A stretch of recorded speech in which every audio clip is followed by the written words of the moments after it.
So thank you everybody for attending this webinar on heat pumps. This is intended to be a follow-up of the one we did in April. It'll be shorter. We're going to ask you to hold your questions to the end. We're aiming for 20 to 25 minutes here. We're going to focus here less on specifics of heat pumps. And we're going to focus more on developments that have happened since April. In particular, the increases in fossil fuel prices that have happened since then compared to electricity, the IRA incentives that are coming next year, and also a mechanism that we're going to start in Haverford Township to provide advice to people interested in transitioning from fossil fuel to heat pumps. And this is going to be presented by me. I'm Steve Clark. Sam, you'll meet later, and Hank is as a member of the EAC. He's not going to speak here, but he's also participating in this. I don't know if Hank is on, but welcome everybody. I'm going to start here. So, absolute basics. What is a heat pump? I'm going to use an analogy for water. Sometimes people think heat pumps are very abstract, but if you think of it in this way, water always moves from higher to lower. However, if you want it to go backwards from low to high, you need to put energy in through a pump. And it's really no different with heat. Heat always moves from warm to cold. There's no such thing as cold. There's only lack of heat in physics. A heat pump reverses the direction. So heat pump can move heat, which is in something that's cold, to something that's warmer. And we all know refrigerators and air conditioners, they're essentially one-way heat pumps. Both of them move heat from your cool inside of your house or fridge to the warmer outside. But heat pumps for houses can go both ways. So they can do air conditioning and cooling. That's really all it is there. And as it gets hotter outside in the summer, it's harder and harder for your air conditioner to do its job. It takes more energy. And conversely, it's the same thing for a heat pump. As it gets colder outside, it gets much harder to pump. Essentially, you're raising the hill that the heat has to be pumped up. So a lot of people over the last few years have been concerned that your heat pump, can it supply enough heat when it's really cold outside? And this is something here that we want to get clear to everybody, that emphatic yes, heat pumps are the technology has advanced so much recently that absolutely heat pumps are being adopted all across very cold climates. I work for utility programs all across New York State where it gets down to -15. And the reason why we have confidence that heat pumps can do this is because we have this resource here, Northeast Energy Efficiency Partnership. So I'll have a link of references for you, but this is a database of cold climate rated heat pumps. And this was in April. Right now, there's 38,000 models listed. But to be listed, the heat pump has to be at least 175% efficient at 5 degrees, which is pretty darn impressive. And the new Energy Star standards coming out are increasing that further. And this database is actually rating heat pumps down to like -15. A lot of models are doing that. This is all done under standard conditions, so you can trust if you see a product that is rated here. I'm going to just show you here. This is actually Sam's, one of his heat pumps, which he'll get into later, the listing for it. So it's a Mitsubishi, it's a ductless unit, and we'll get into what this means. But the real important thing here, these are the technical ratings. So it shows you how much heat it can put out as it gets colder here. It rates it at 47, 17, and 5. And it's the efficiency as well. So it has an efficiency range because it could be at high power or low power. But you can see when it's reasonably cold, it's about 300 to 400% efficient. And as you get down to 5 degrees, you're between 150 and 200% efficient for this model. One thing about heat pumps, as you get colder, the power that it puts out drops. So that's one reason, one difference between heat pumps and fossil fuel. Your furnace will always run at 80% efficiency at any temperature, and it'll give the same power. So it makes heat pumps a little more complicated, and we hope to demystify this here, but that is something that people should be aware of. I'm going to go in here, just some types of heat pumps. The most common, there's heat pumps that either pump air, heat from air in the outside to air in the inside. These are called air source heat pumps. And if you have a ducted system, here's a house with ducts under the floor, and this is where the furnace would be. Typically, you can have an air source heat pump on the outside. And actually, if you look at the first slide here, this is a new heat pump being put in. This is my neighbor, actually. This is an air conditioner condenser. And so if you have a house with one of these, this is the cooling part of your heating of your HVAC system. You can replace this with a very similar looking heat pump. It won't necessarily look like this. It could look like this. It essentially does both heating and cooling. So that's if you have ducts.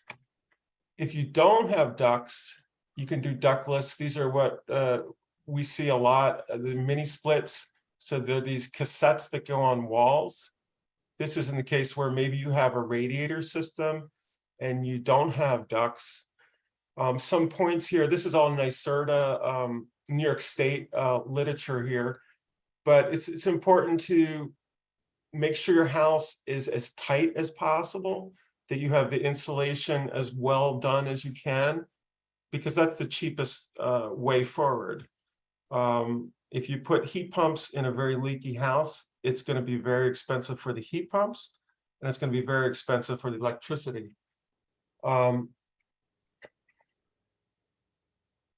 Another type is ground source heat pumps. In this case, heat is brought from the ground through these loops. They're typically about 5 or 6 feet beneath the ground. So there's water with an antifreeze moving through here that either moves heat from the ground to ultimately to the air, or the other way around. And this is nice because there's no units outside. It's also quite a bit more expensive, but it's certainly very popular. This is a new slide here. So since the Ukraine war happened in the spring, I think we all know that the energy landscape of the whole world has changed. This is a government resource tracking prices of natural gas over since, what is this, 20 years, more than 20 years. So what's interesting is in 10, 15 years ago, natural gas was pretty expensive and pretty volatile. And then we had fracking come in, and we had this period where gas was really cheap and very hard for heat pumps to beat in terms of costs. But what's interesting or troubling, however you look at it, is the natural gas prices are shooting up again. This is data from New York State, but the prices are pretty similar here. For heating oil, propane, I don't think people use kerosene, but you see the same thing. This recent spike here over this last, over the last summer, it certainly has come down. This is kind of follows gas prices, but it's very much higher, in the $5 range, where before it was $2, $3. So more than 2.5 times more expensive. It's hard to speculate where energy prices will go, but I think we're all aware that particularly if Russia shuts off gas to Europe and America continues to do liquid natural gas. This is it's a good bet that this will stay high or continue higher. These are Pico residential prices. I just pulled these yesterday. So the supply cost, so your gas and electricity has a supply and a delivery cost. Delivery is pretty constant. If you look at natural gas, it has more than doubled that you're paying Pico. And if you add these two together, it's increased by 31%. Electricity is also going up, but not as fast.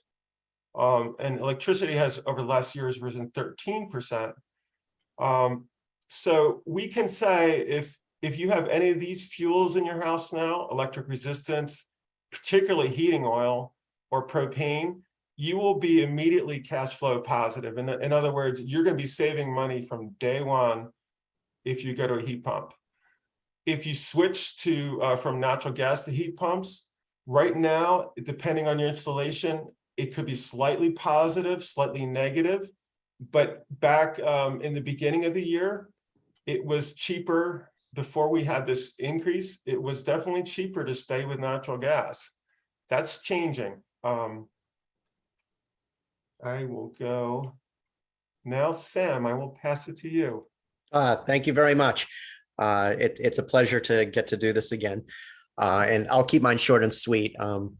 I live in the Lanark section of Havertown, just between Route 1 and Route 3. And I have a small twin house with my wife. And about 3 years ago, I decided to undertake a complete electrification of my house, which included the installation of heat pumps. So you can go on to the next slide. Just so you understand, my motivation is twofold. I wanted to make a difference in my own economics of my house and my utilities.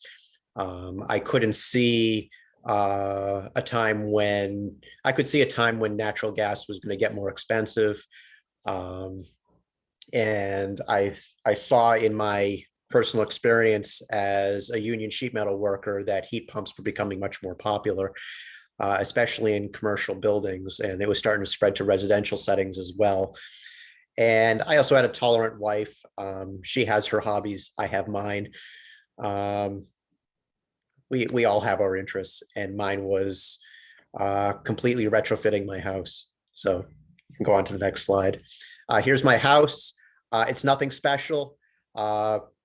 Typically, when people think about that environmentally friendly house, they think of that crazy thing that's on House Hunters or some other show where this is completely unattainable and doesn't make any sense to me. I could never have this happen. Well, you drive by my house every day, you'd never think there was anything special about it, except for the really crazy garden. So next slide, please.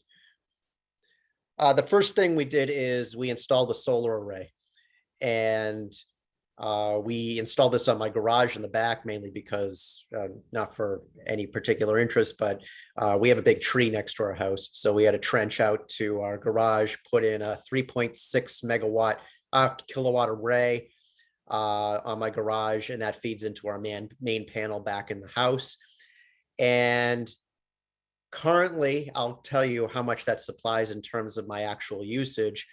But right now, it's just an important aspect of my entire retrofit, that it's important to note that the reason why you're putting in heat pumps is not necessarily to use the electric that comes from Pico. The ultimate goal for the environmental movement when using heat pumps is to get it from an environmentally friendly source. Pico, yes, it may be greening the electrical grid slowly, imperceptibly over time, but I did my part by greening my house with my own power, and which, with the current new incentives that are going to be coming in with the IRA that was just signed into law, we're going to have that 30% benefit back on the tax books. So it's in your best interest when you're doing heat pumps to also consider a solar array. Next slide. So Part of my retrofit was upgrading my electrical panel. I originally had a 100 amp service. I upgraded my service to 200 amps. I did this all by myself, except for the connection to the street. It's for me, it was easy. I do this on a regular basis at work. I hang out with electricians. I hang out with people with all the different trades in construction. So it becomes second nature.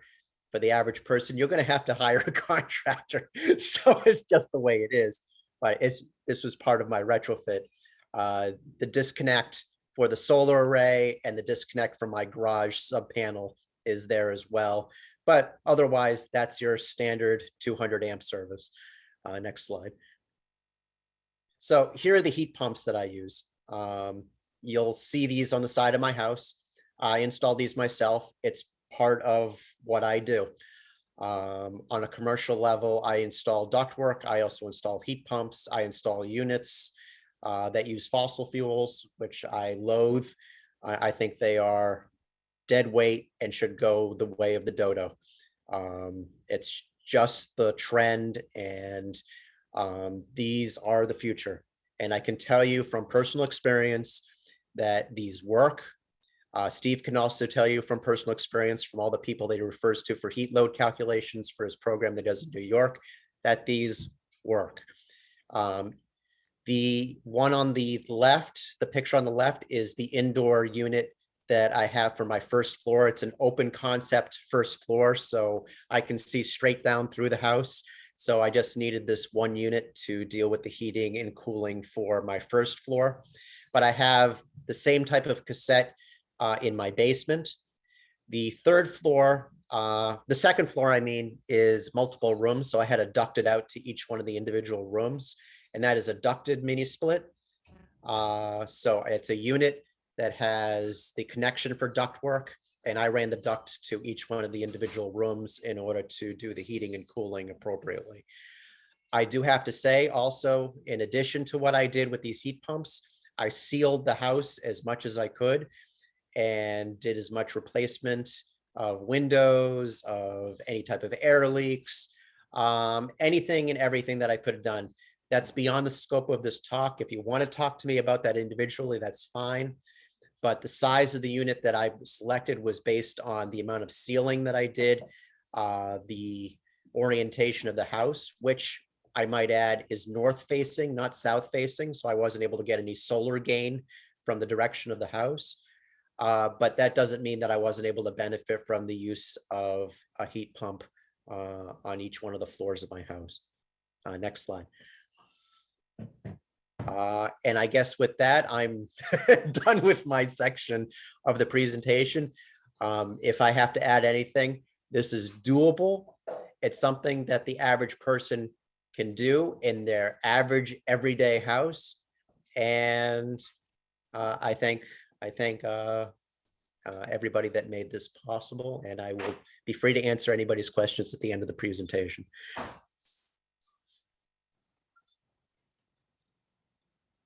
I'm muted. Okay, thank you, Sam. I'm gonna, I have 2 more slides here on the IRA.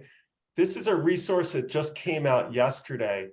You should bookmark this site. I'm gonna go to it. It's called whitehouse.gov clean energy. And let me just see. Okay,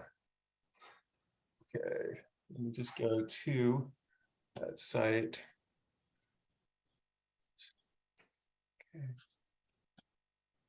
Okay, so this is that site here.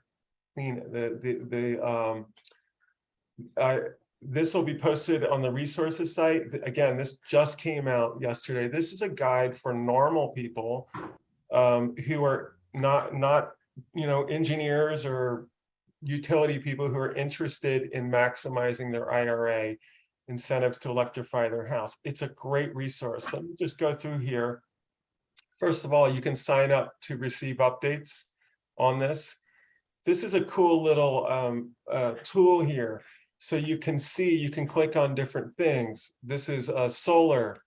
a little blurb on that. There's more detail below. This is on incentives for insulation and air sealing. Like Sam was saying, there's money available for tightening your house in the IRA. There's down here, heat pump water heaters have incentives, pretty generous incentives to switch your hot water heater. EVs, this is the heat pump incentive here. Down here is more detail. If you're interested in solar, this is right now, the law goes into effect in 2023, so you can look in here to learn more details. This is really the heat pump section here. So there's it's probably too small for people to read here, but this will be in the resources. It's a great tool, especially with this little graphic. We can all aspire to be like Sam, and Sam even has a heat pump clothes dryer. There's incentives for that. There's incentive for induction ranges. It's a pretty nice resource. Let me go back here. Now I'm going to go to something we just talked about with the Haverford EAC. Is it's a way to advise people who are interested in this transition. And this is kind of like, I don't know if people are familiar with the Penn State extension, where they advise people on a lot of agriculture or gardening. And I think they used to have, or maybe they still have, something for energy efficiency. But the idea we're trying out here is very similar. First of all, the incentives and the market maturity of heat pumps and the accelerating climate crisis are likely to drive a pretty strong uptick in interest in heat pumps near term. And I think by the turnout here, I think that's probably true.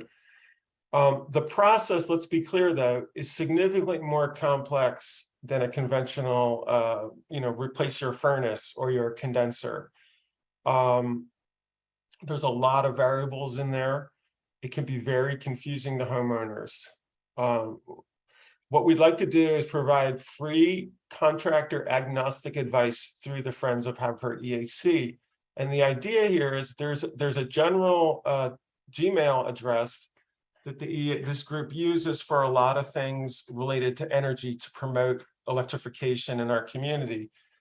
The people that monitor this would funnel it to local experts, and that would be Sam, me, and Hank, and other people who want to participate who have knowledge, specific experience here. So we would work with the homeowner. What are some questions that you would need to ask when you're generating quotes? This is new territory for almost everybody. How do you ensure a quality installation? There's some specifics, and Sam has a lot of great input here because he's done it. How can I be sure my climate will work when it's really cold? I want to minimize or eliminate fossil fuel. How do I know that? And hopefully you guys, in your mind, you would think right away, look at the NEEP list. Is it on the NEEP list? Is it certified as a cold climate heat pump? Can I see the certificate? That's a lot of people in the community might not be aware of that. Understanding the IR incentives.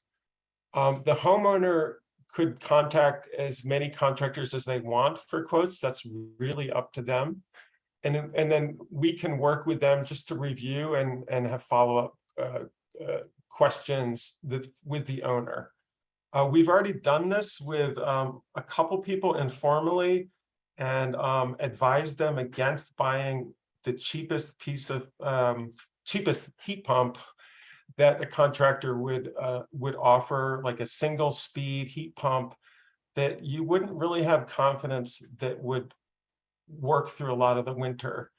So there's this anyway, we're piloting this in Haverford Township, but I think it is a model that other communities could use.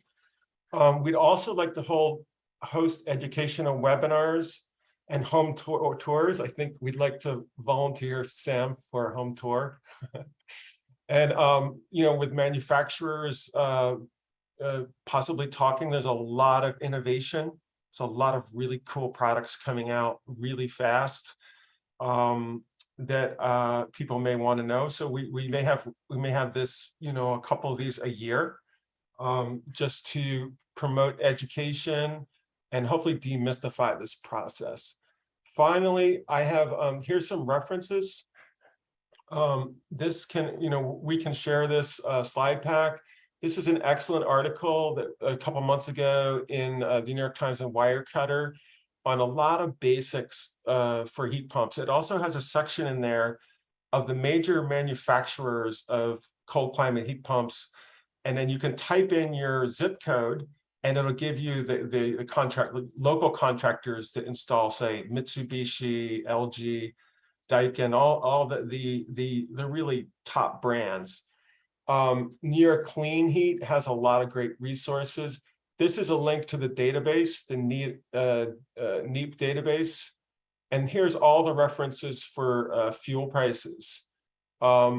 This is that link for the IRA, all the information on the IRA. And finally, here is the email if anybody wants to, is considering this switch from fossil fuel to heat pumps. And this can be something you're thinking about in a year. You should probably think about this if your system is getting old. Any of your fossil fuel systems, especially if they're like around 15 years old, they're kind of near the end of their life. You should start thinking about this and claim your incentives and make the transition before it breaks in the middle of the night of winter. That's all, and we could stop the recording now and take some questions.